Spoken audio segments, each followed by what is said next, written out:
Ethiopia is a country of contrasts. It has mountain highlands, lush swamps, and dry savannas.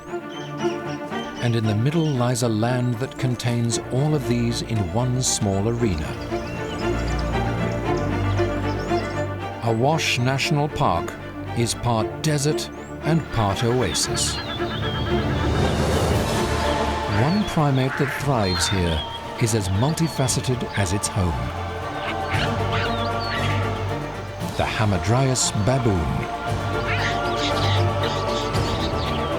Under the leadership of their alphas, they move through the many faces of their habitat, confronting both the land and each other on daily migrations through the park.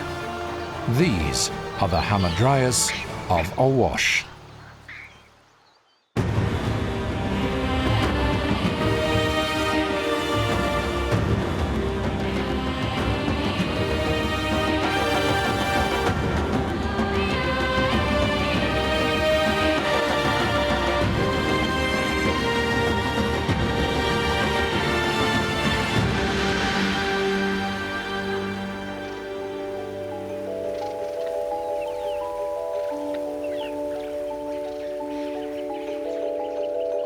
"11 million years ago, powerful geological ruptures tore apart Africa's eastern plain, leaving a fissure running down the length of the continent.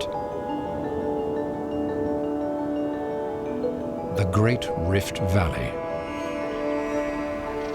Formed by violent tectonic movements and volcanic eruptions, it has created environments that are both hostile and beautiful.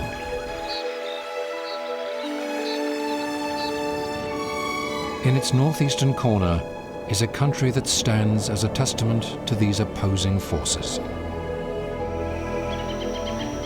Ethiopia is a land of extremes. It's home to mountainous highlands, vast river valleys, and arid deserts. And for each of these environments, a different primate can be found in its midst. These animals are some of the world's most adaptable characters, able to survive in anything from desert to swampland. The changes between each habitat are reflected in the makeup of the primate society that lives there. And there's one area where this can be witnessed in a single consolidated space. Awash National Park in the center of Ethiopia is both a wildlife haven and a cruel desert.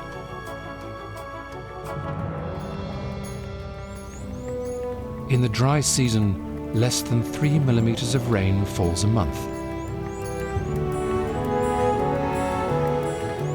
The land is dusty and sterile, relinquishing little for those who live there.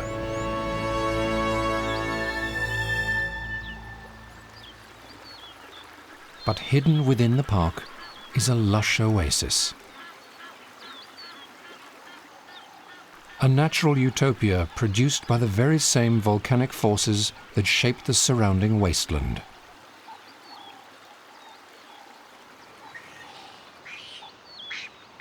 And it's here that one of Ethiopia's most iconic primates thrives. The Hamadryas baboon. Their home is both generous and severe. They too exist as a delicate mix of tenderness and hostility. Theirs is a world balanced by both gentle cooperation and brutal competition.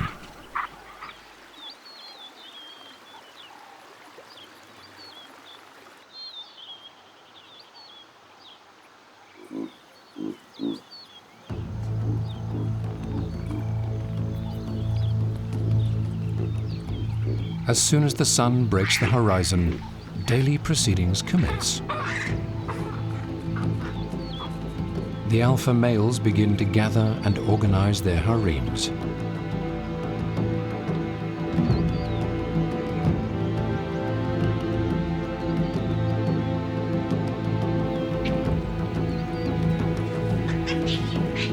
Hamadryas clans comprise several families, each led by a dominant male, and everyone is responsible for looking after each other.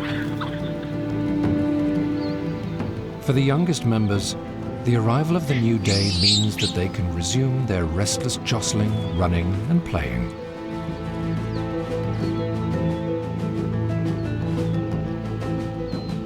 But for the elders, the pace is considerably slower.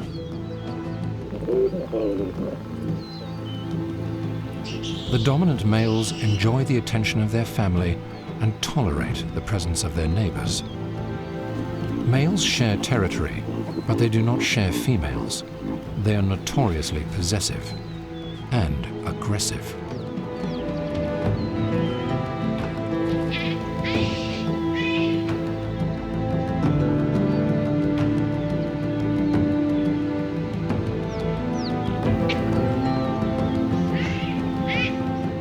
Each alpha is constantly pampered by a collection of his prize females.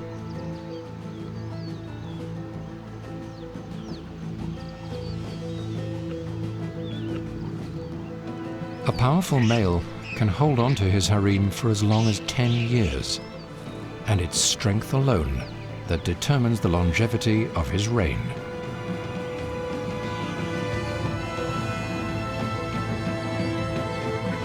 If a female even dares to look at another male, the consequences are dire. They bear the scars of male discipline, which often comes in the form of a sharp bite to the ear.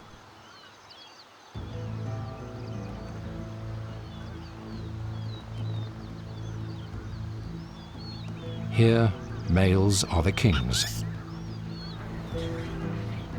and their realm is in many ways as tough and exacting as they are.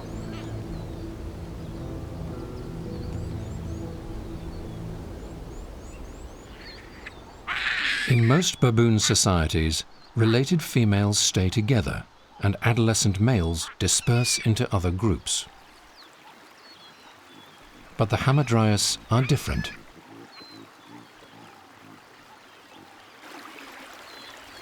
Here, males form brotherhoods from birth, which they continue to maintain.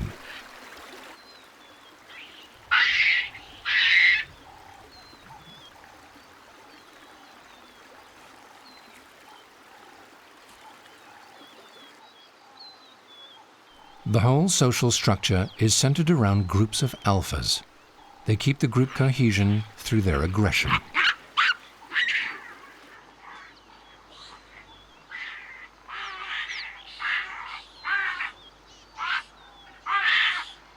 But this simple act of affection is equally important for this complex society.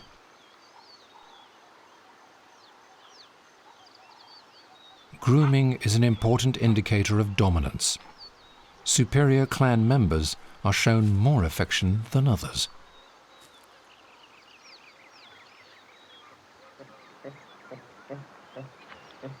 So being a female means that a lot of energy is spent trying to satisfy a male. But this will pay off when they need protection. The alphas will only defend their favorites in a fight. Grooming is a deeply political act, one that shapes the power structures of the entire clan.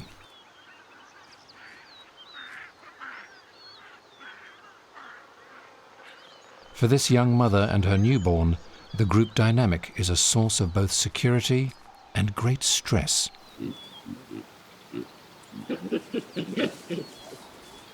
There's little cooperative parenting in this society.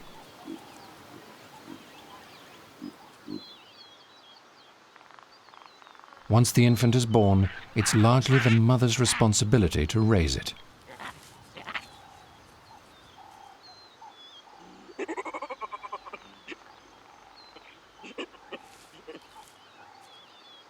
and she must always maintain her loyalty to its father.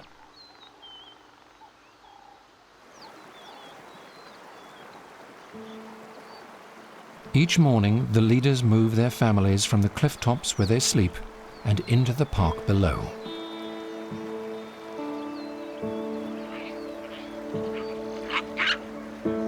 The hazardous journey down is one that the entire clan must make.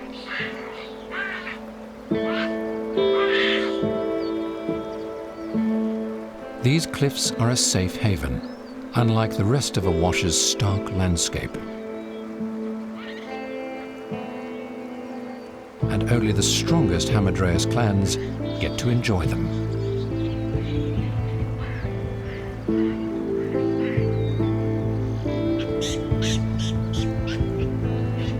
The animals that inhabit the outer reaches of the park live a very different existence.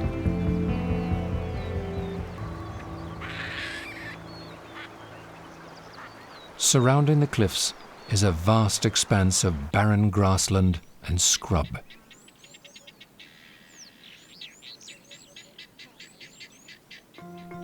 Predators like lions and jackals travel through the harsh terrain. And with fewer than 2 days of rainfall during the dry months, the carnivores are not the only threat that the residents have to face.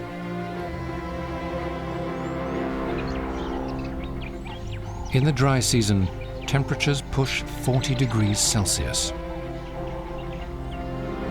But even though little relief comes in the form of rain,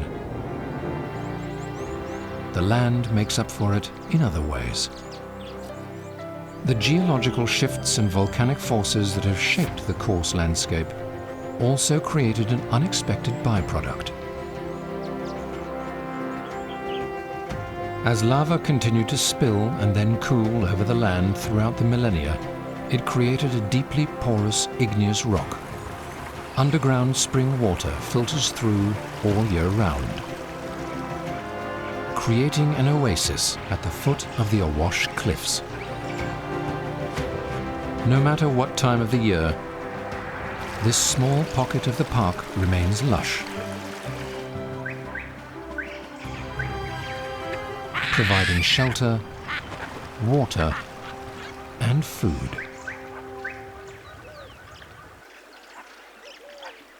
These mountains have many gems, and the first meal of the day on their descent from the cliffs is a favored delicacy for the resident clan.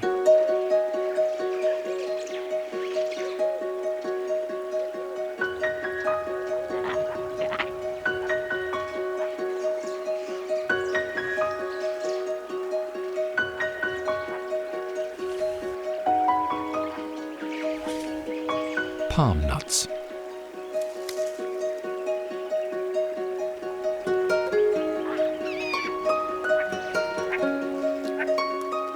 Hamadryas baboons eat a variety of foods, and these treasured fruits are enjoyed by every member of the group.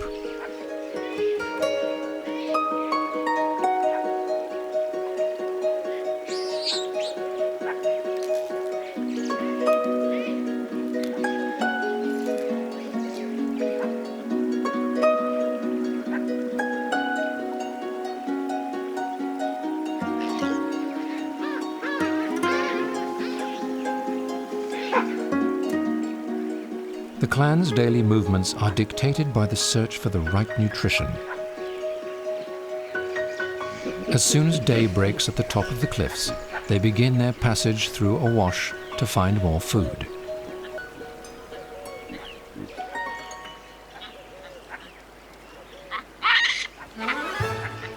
After their first meal of the day, the youngsters are injected with new energy.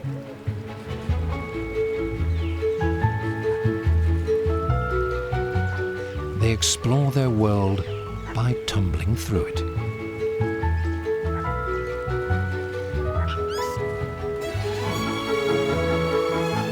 It's here that they discover the extent of their physical abilities.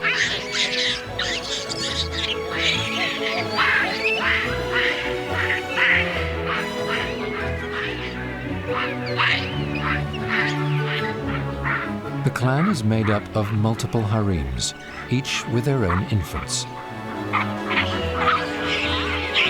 And all of the youngsters band together to enjoy the fun.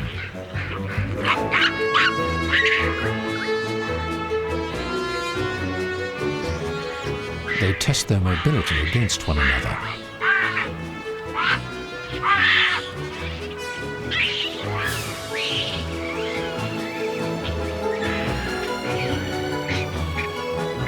And this is also how they sharpen their climbing skills.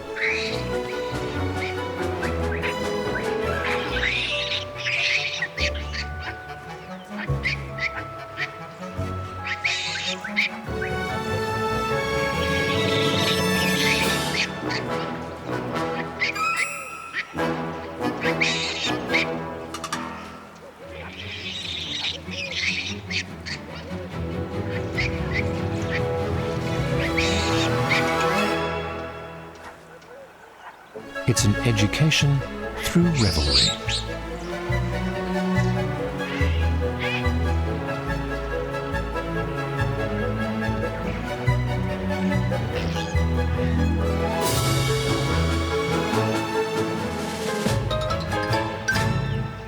But play is cut short by the elders, who must now lead the clan onwards to find other sources of food.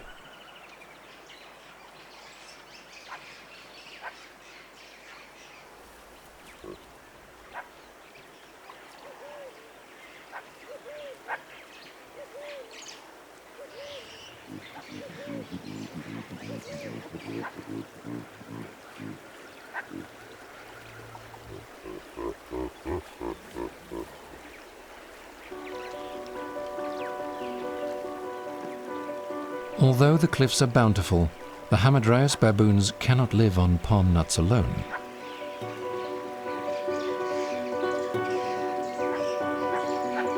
To find the necessary grubs and roots to supplement their diet, they must move to the dry center of the park.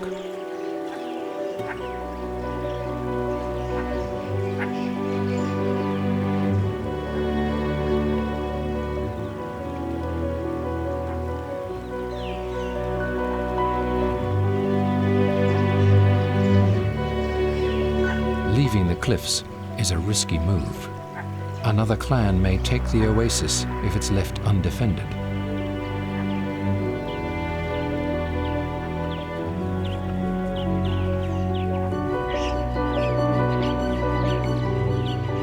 But they have no choice. Every day they undergo a hurried morning forage, making sure that they leave their home for as short a period as possible.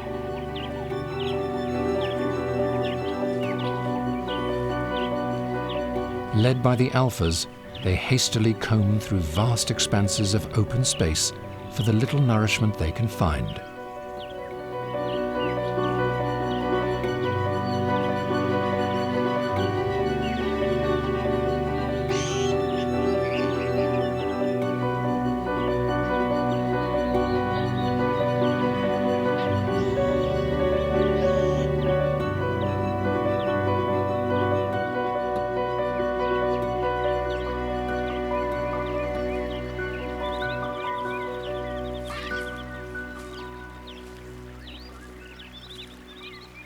But the baboons are not the only ones on the search for food. Warthogs are grazers that specialize in digging up roots that lie below the earth. They are suited to plowing through arid areas to find nutrients.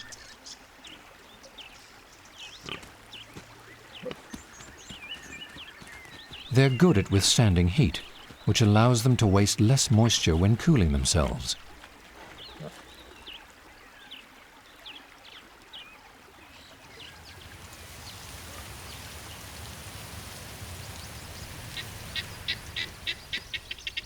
And this is what helps another Awash species to cope with a dry habitat.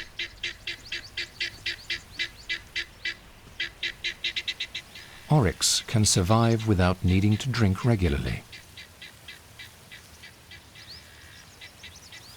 But they need vegetation that retains enough moisture to sustain them. Though comfortable in the dry center of Awash, this herd cannot stay in one place for long. They must move through the wasteland to find enough moisture-rich plants to nourish them.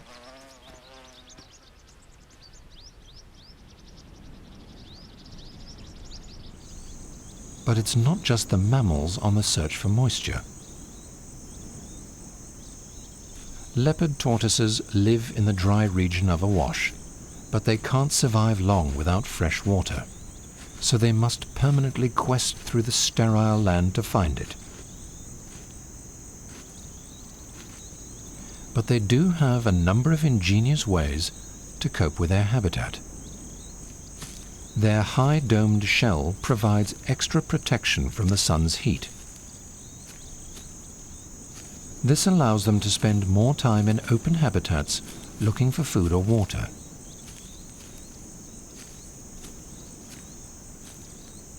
Sometimes the Ethiopian heat can be too much, even for these well-adapted reptiles. When they wedge themselves in thickets, seeds in their droppings germinate under shade and protection, allowing new growth.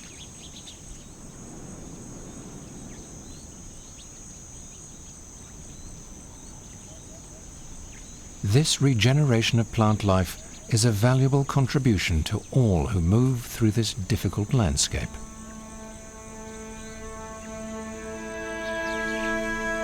There are other baboon families battling in the dry. Anubis baboons are some of the hardiest characters of the primate world. Able to survive in almost any terrestrial habitat, they are well equipped to deal with the severity of Awash's desert plains. Their success as a species lies in their ability to live off almost anything, from thorns and shrubs to small mammals and reptiles.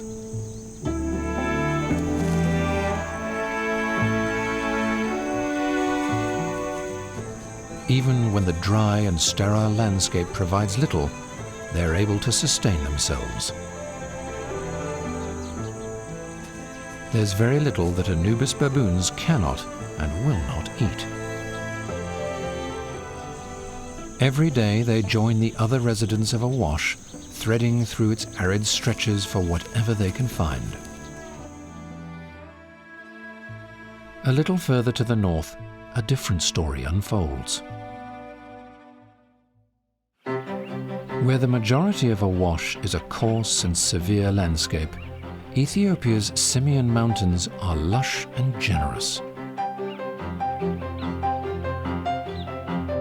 Cascades of cliff faces line the horizon, climbing 4,500 meters across the Ethiopian highlands. Moisture constantly moves through these high-altitude buttresses, ensuring that they stay green and plentiful all year round.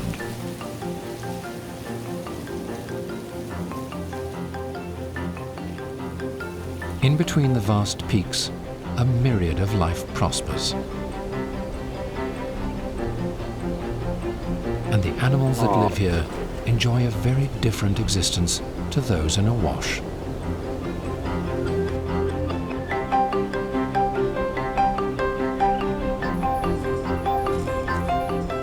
Here there are no dry deserts or scarce plains. The heights provide water and food all year round, and every resident that lives among the peaks prospers because of this.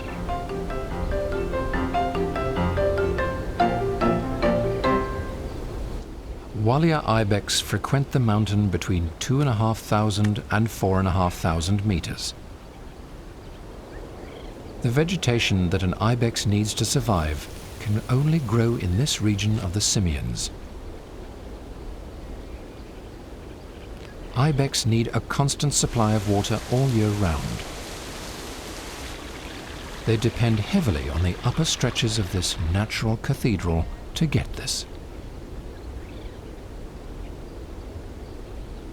They share this section of Ethiopia with another of its iconic primates.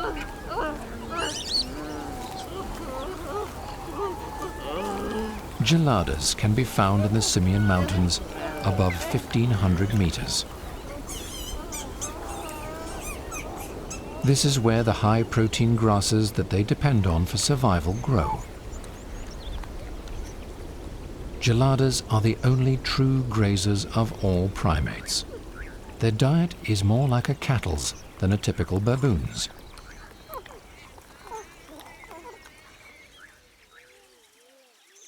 By shuffling forwards on their bottoms and pinching at tufts of grass with their highly opposable thumbs, they spend their days ploughing through the high-altitude grazing pastures of Ethiopia's highlands.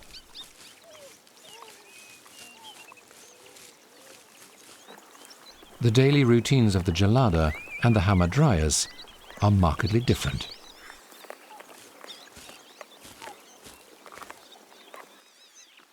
One relishes in the security of its plentiful mountain habitat, while the other must face a constant daily battle with its unremitting home.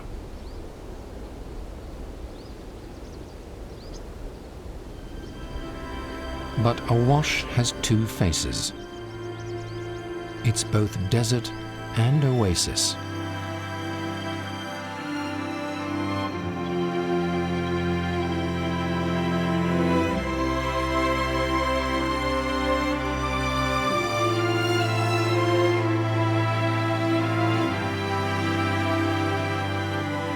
These igneous rocks filter the spring water that supports the Awash inhabitants all year round.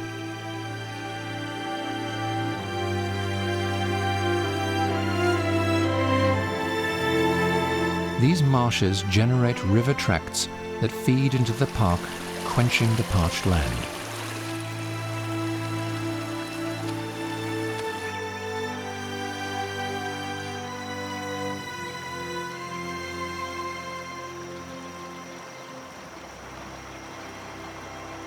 And it's here that another, rather more mild-tempered primate species can be found. Grivet monkeys can only survive in lush woodlands and areas with constant water supply. As a result, they're restricted to the park's swamplands, unable to expand their range to the center of Awash.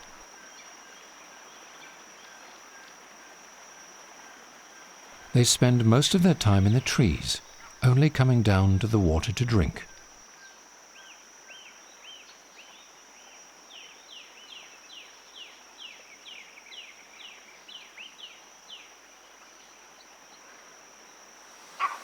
The river is not without its dangers. The riverbanks on which the grivet monkeys live are also the hunting grounds for a far larger primordial predator.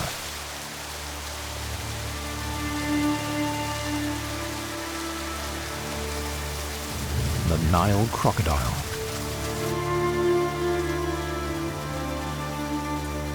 The monkey's small size makes them easy prey, so they're dependent on their acute senses to survive the dangers of the waterfront.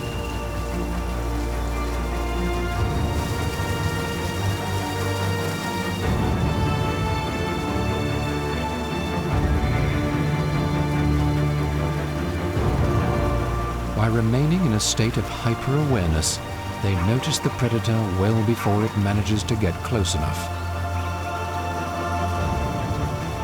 allowing them to retreat to the safety of the overhanging trees.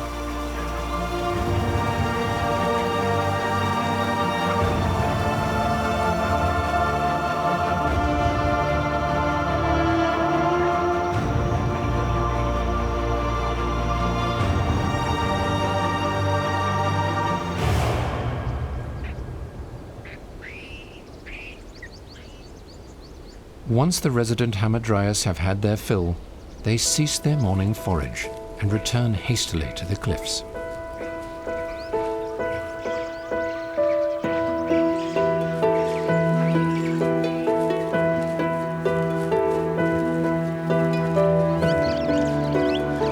For the clan, their return is cause for celebration.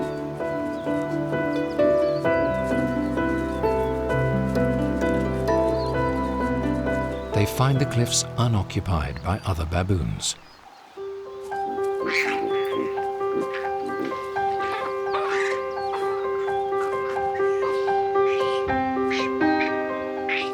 Now that they've led the group safely back home, the alphas can relax.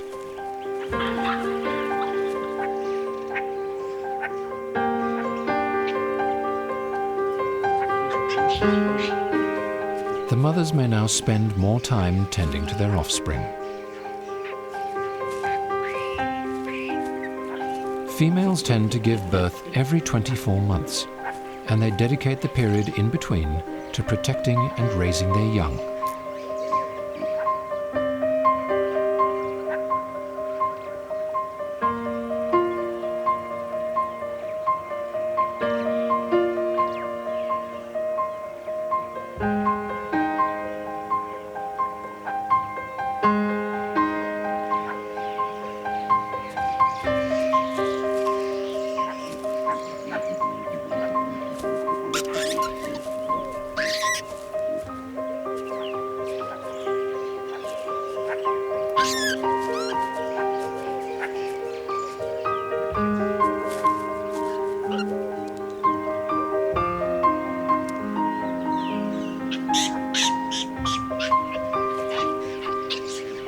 When 2 years have passed, the little ones start to move around independently.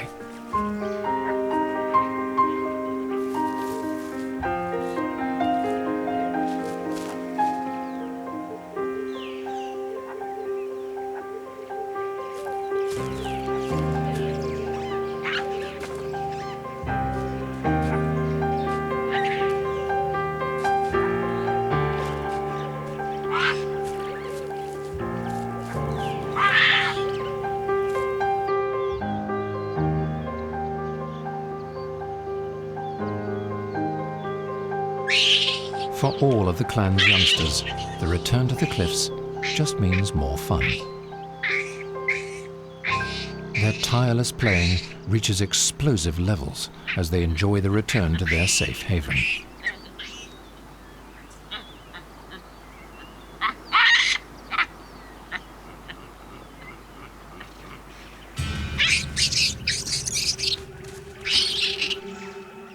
These seemingly innocuous jostles are a precursor to a far more vicious tendency.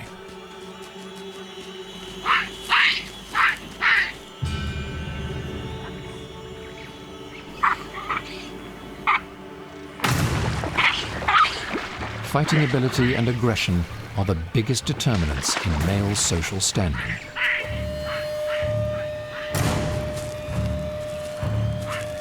This makes play fighting an important skill to master early on. Only the strongest will eventually hold a harem.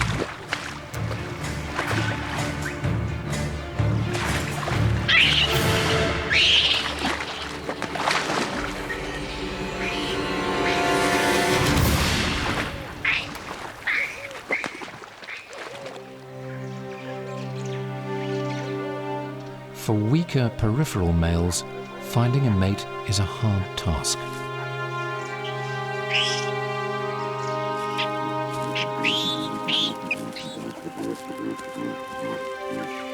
Female loyalty to the alpha is not a matter of choice, but rather of force.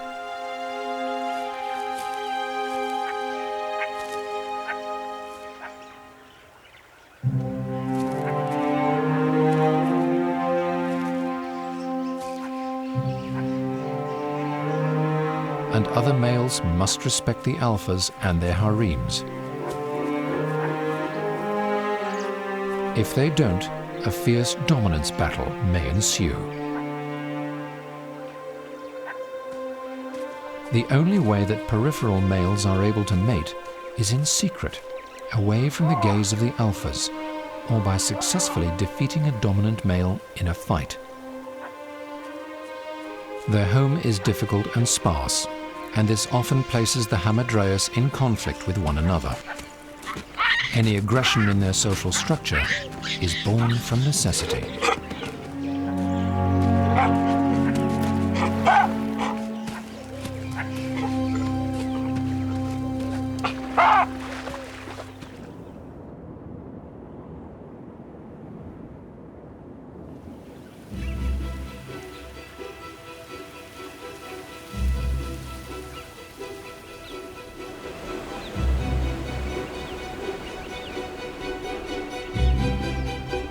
Their northerly neighbours, the geladas, inhabit a polar opposite environment, a place of plenty, and this has caused an entirely different approach to the way that they socialise.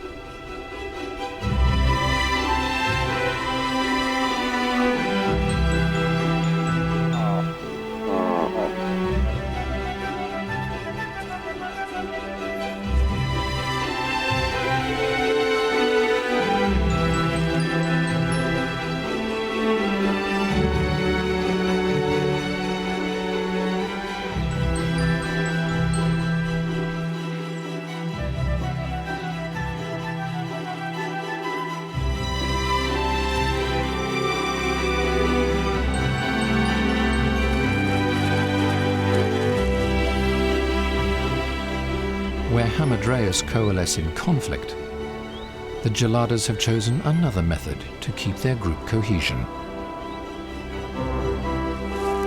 Here, it's less often violence that guides the families, but rather affection.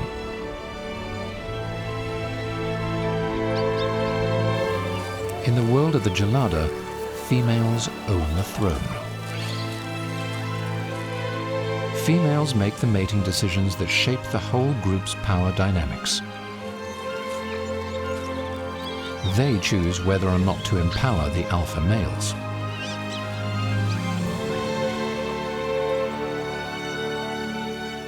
As a result, it's the male that has to impress the female.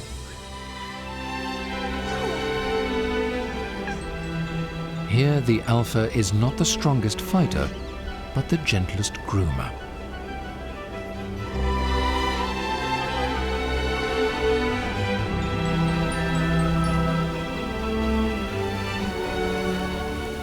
Two million years ago, the most common baboon species were the ancestors of the gelada, adapted to eat the verdant grasses of sub-Saharan Africa.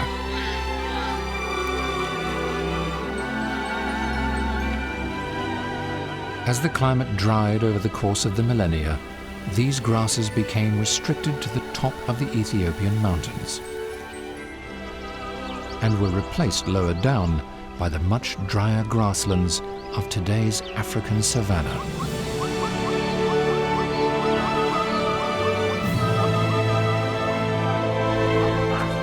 With the advance of the savanna came the Hamadryas baboons.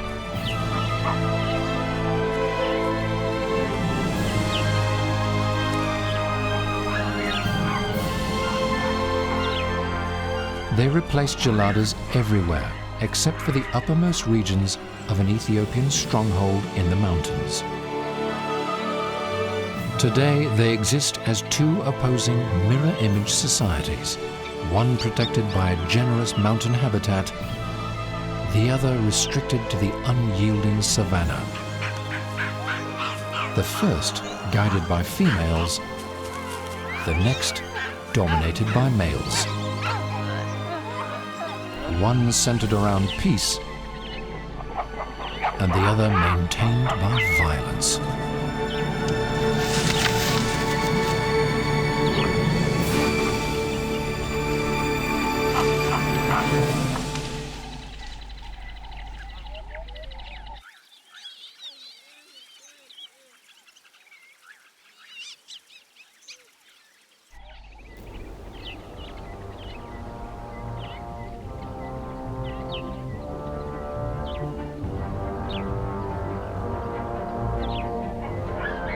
Nowhere is this violence more evident than when two Hamadryas clans have to share space.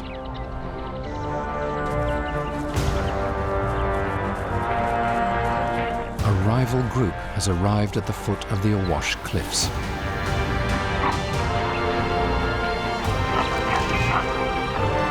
The resident alphas band together to form an offensive. The strongest members will be called on in battle.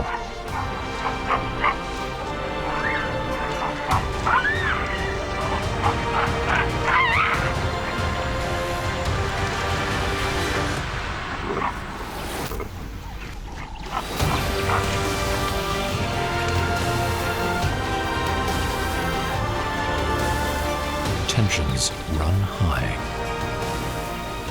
and the battle breaks out.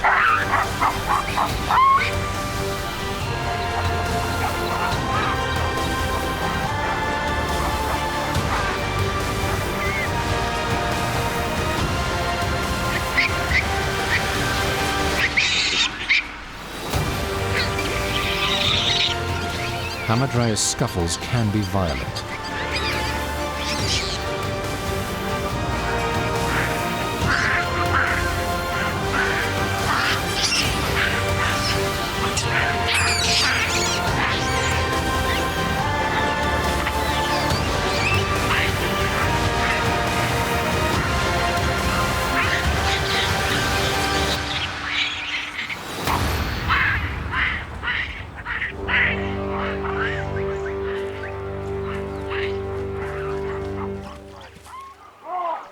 But the fight is short-lived. The stronger resident clan has fended off the rivals.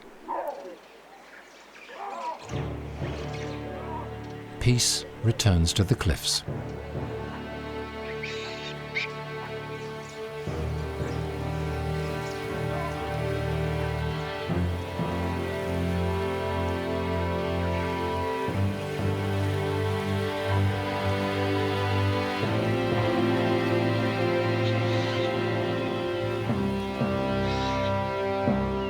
Their battle won, their oasis secure, the Hamadryas families begin their ascent to the sleeping sites.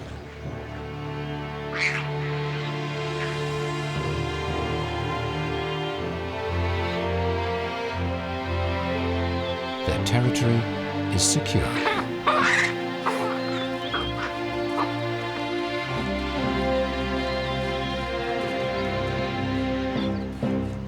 Fighting side by side to protect their small haven of Awash strengthens the bonds of the Hamadryas alphas.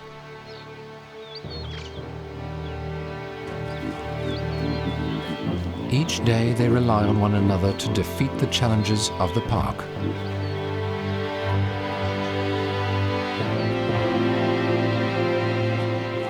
But the rewards are always worth the battle.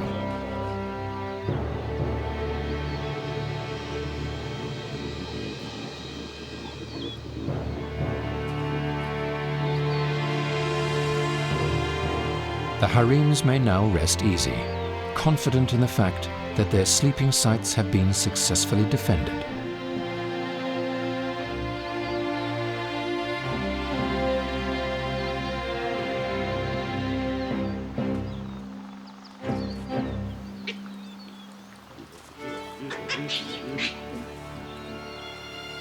And so they settle down for the evening, retreating to the safety of their mountainous fortress. Drawing the curtain on another day in Awash.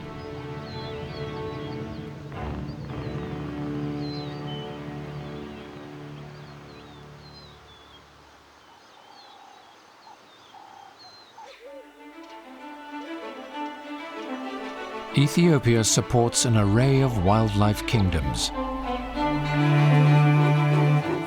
These house some of the natural world's most striking and iconic species.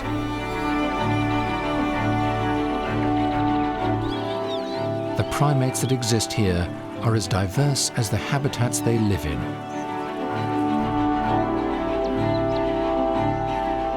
In Awash National Park, this variety is contained within a single consolidated arena. And the oasis at the cliffs is a fiercely contested prize. One that only the most dominant Hamadryas clans may procure. The resident alphas are responsible for providing for their families. To do this successfully, they have to roam the park in its entirety, threading through each of its habitats to find the right food. Unable to live in one landscape alone, their existence is split between two domains. Theirs is a union composed of tenderness and hostility. making them the bastions of a world that is both generous and harsh. Their daily battles with the land and with each other reveal a fascinating society, full of the struggle, triumph, and paradoxes of their home.